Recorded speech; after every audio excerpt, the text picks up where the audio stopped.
今日長談深入時事話題，我哋翻嚟繼續同卑詩省自由黨黨領候選人 Jong 嚟傾下佢對於而家我哋保健嘅問題。Mike, let's go back, continue our discussion on the medical system. You talk about the long term of training more physicians, and the plan has already been executing.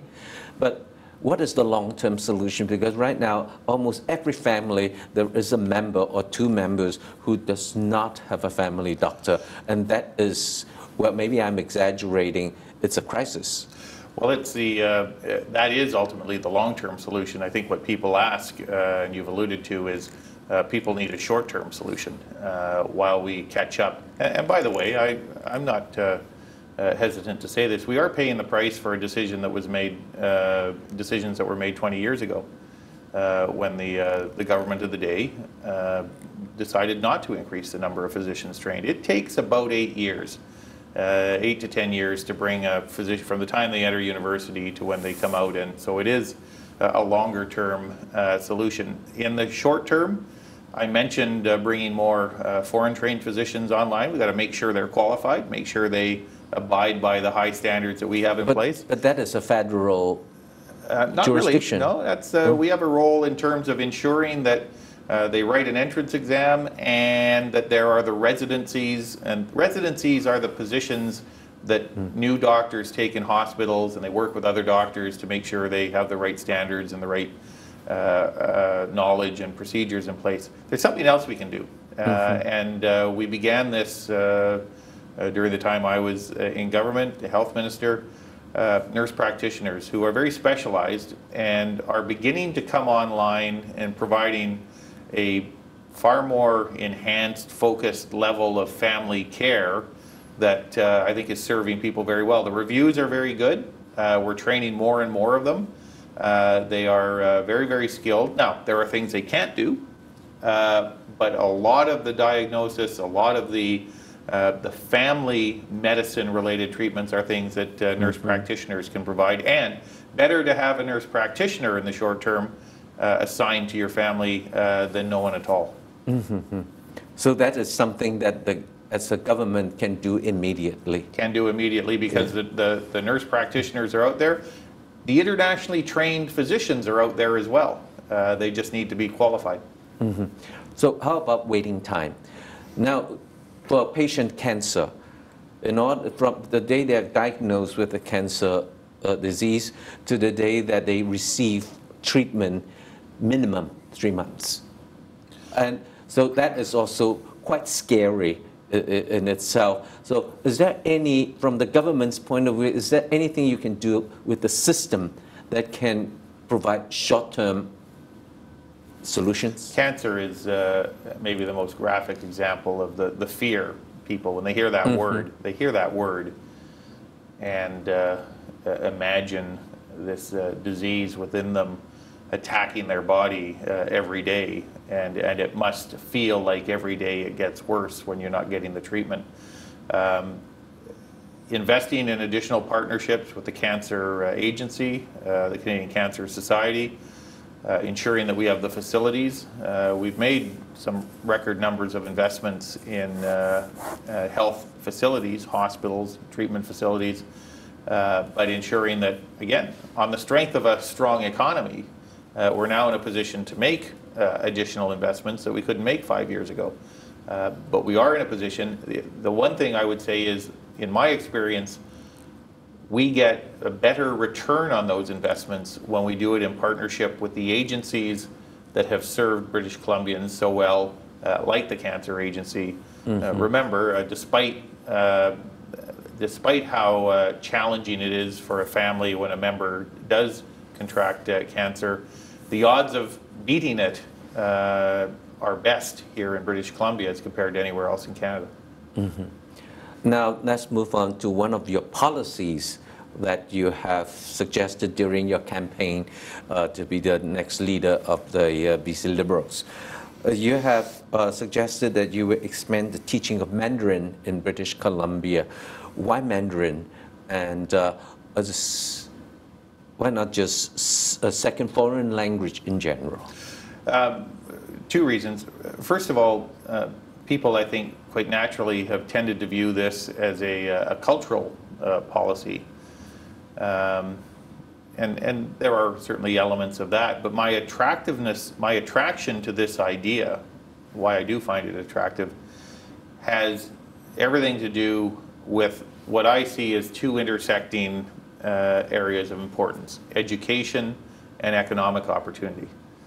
And in the world, with our position as Canada's and North America's Asia-Pacific gateway, I think of this. I think if I'm advising a young person today how to position themselves to take advantage of our growing relationship with Asia and with China, I think of a young person who gets a business degree and can speak Mandarin. And that's what attracts me to this. And it's not exclusively, I don't think of this, BC, as exclusively being for young people or students from families whose ancestry comes from China or Hong Kong. If I were a student today, if I were going into high school today, I'd be giving serious thought to trying to learn Mandarin to give me an advantage in a worldwide employment market. Mm-hmm. Well, there's something that it's really for you to speak to the Mandarin population to announce this is almost like getting more votes in the Mandarin-speaking community. How would you respond to that?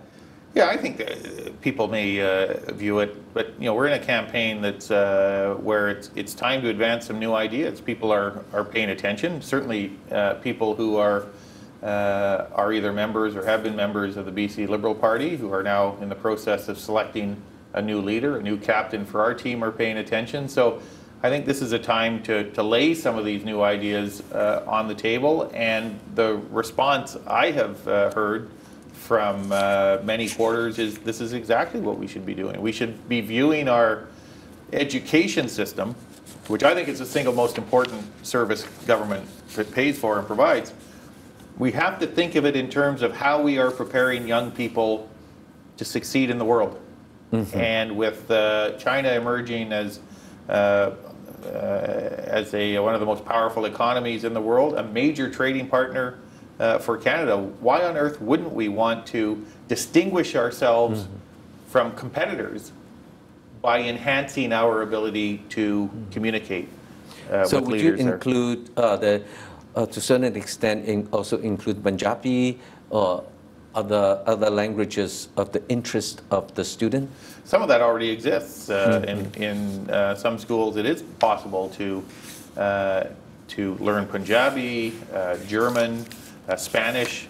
So I think any student that learns a second or third language is securing a great advantage over their colleagues. Mm-hmm. So by all means, my point here is, in addition to the cultural advantages that flow from that, there is a significant economic advantage that will accrue from any society and any part of Canada and any person that acquires an ability to communicate in China.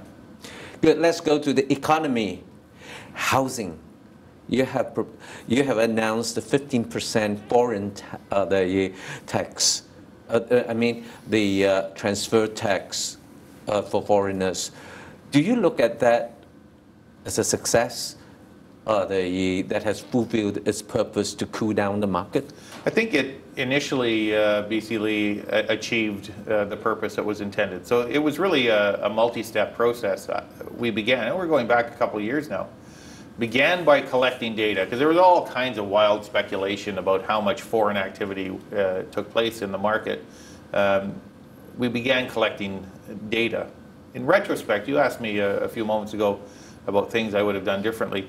I would have begun collecting the data sooner, because I think that the data gave us a reference point to eliminate much of the BS, if I can put it that way, and much of the speculation. So we got a true picture of how much foreign activity was taking place. we introduced the foreign buyers tax, there was an immediate effect. I always viewed that, by the way, as an opportunity for us to step up domestically and deal with what I saw as the much larger issue, and that is domestic demand. Prices are being driven up primarily by domestic demand. You put a for sale sign on a home in Richmond or Burnaby, and 10 families show up wanting to buy it. Same with a townhouse. Well, you know, we know what happens to the price. But that was contrary to a kind of popular view, is that mostly it's foreigners that comes to buy the house. It's always, you got data, so but the data you collected has shown that it's domestic. It's clearly domestic. I'll tell you a story. A month ago, a reporter in Victoria came to me showing me updated data. The new government didn't want to release the data anymore. They had to be, I had to poke and prod them to release the data. And the foreign buyer activity in Victoria, I think, went up from 2% to 3% or 3% to 4%. The reporter said, "Are you concerned about this?" I said, "Well, I'm far more concerned about the 95% of the market." Because prices are going up in that market. I said, that's not being driven by 3 or 4% of the market. That's being driven by what's happening with the 95% of the market. I'll tell you this, BC, and I'll tell the people watching this program. Again, beware of all these experts. You're going to hear from professors and economists and politicians, and they're going to have all kinds of excuses and explanations for why this is happening. It's happening, BC, because there are more people that want to purchase homes than there are homes to be purchased.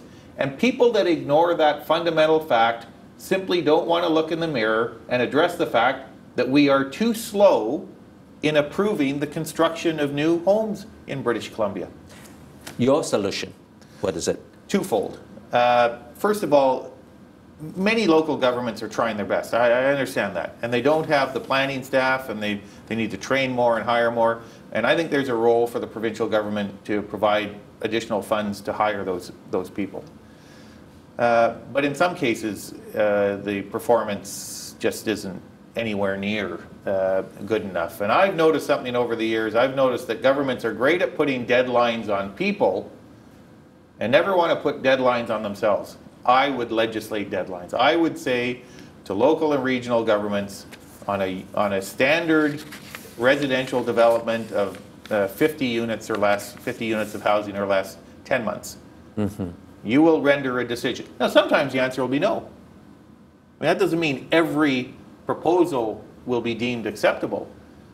But let's get on with making decisions in a timely way and get the construction workers on site and get the homes and houses and townhouses and condos built that people want to buy. People talk about the role of government in housing. Yes, there is a role, BC. It is to help build supportive housing and low-income housing. I understand that.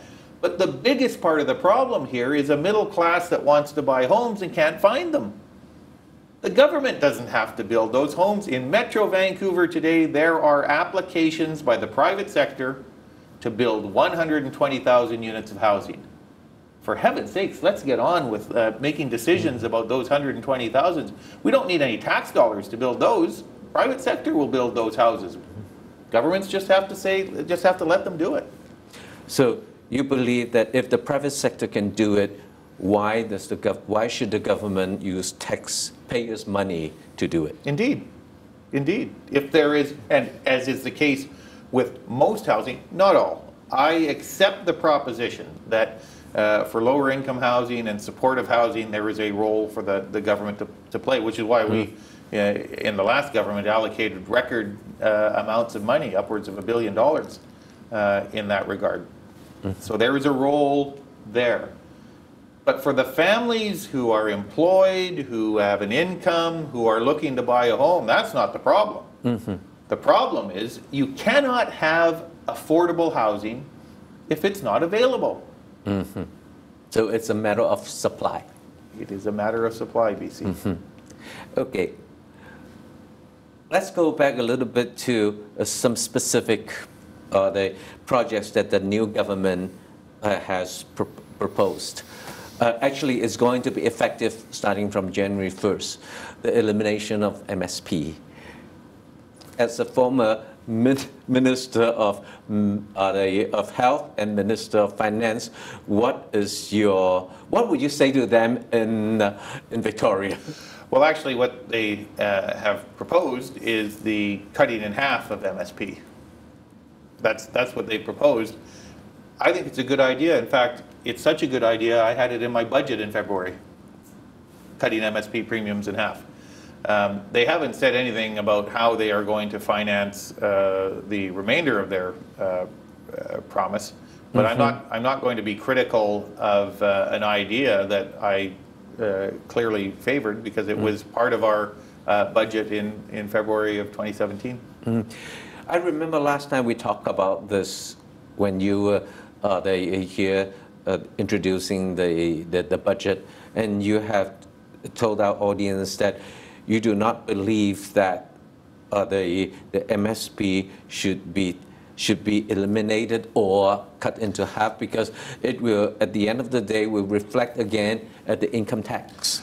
Do you still hold that thought? Well, what I don't think, and didn't think then and don't think now, is that we should hide MSP in the general tax rolls.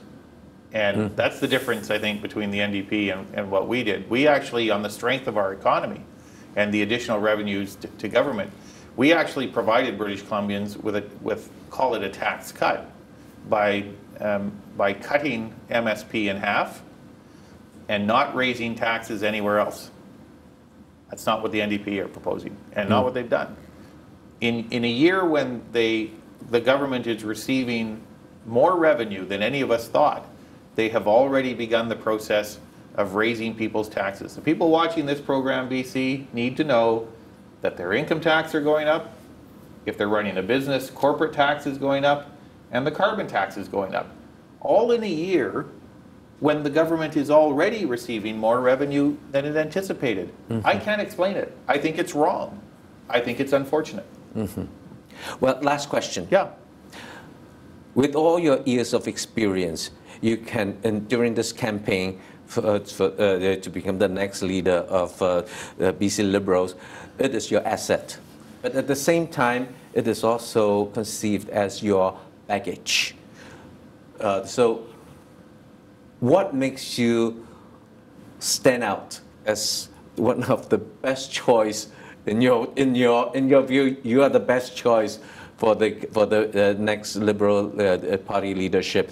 What makes you stand out? Can I just, though, because you used a word that I've heard occasionally on the campaign, you use that word baggage. Yes. Yeah, I travel around. I travel a lot, and I have baggage. Actually, I have one bag.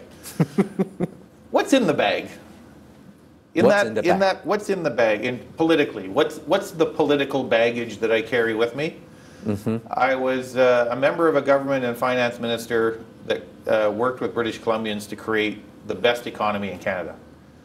I was the finance minister when we developed an economy that led the country in job creation. I was the finance minister who created the strongest set of books, paid down debt, and left British Columbia in the strongest fiscal position. I was the finance minister that was on the verge of eliminating the operating debt for the first time in 45 years, meaning future generations of British Columbia wouldn't have to pay either the money or the interest on the money that has been borrowed through the years. If that is baggage, and if people want to criticize me for having been careful with the taxpayers' money, well, I'll take that criticism. It's a novel one for a finance minister. Yes, I have experience, but I also have a passion for this province, BC, and I have a passion for what I think we can accomplish on the strength of a strong economy where we're creating jobs. I have a vision of a day when every single young person can begin school earlier than they do today, kindergarten, and get better prepared for elementary school. I have a vision of a day when every single young person graduates from high school with an account with $8,000, a minimum of $8,000, so no child will ever have to say, I can't go to BCIT, or I can't go to UBC, or SFU, or UFV, or Kwantlen. That's the vision I have for British Columbia, and I think I have the ability, armed with that experience and that energy, to rebuild and reignite and re-energize the BC Liberal Party and the Free Enterprise Coalition. Now, we'll see, because the members of my party have to make that decision. But as you can probably tell, I'm excited about the opportunity to take my ideas to them and tap into their ideas also. Thank you. Best luck. BC, thank you. 真係長談今日到此為止，我係黎伯佳，BC Lee，下次見。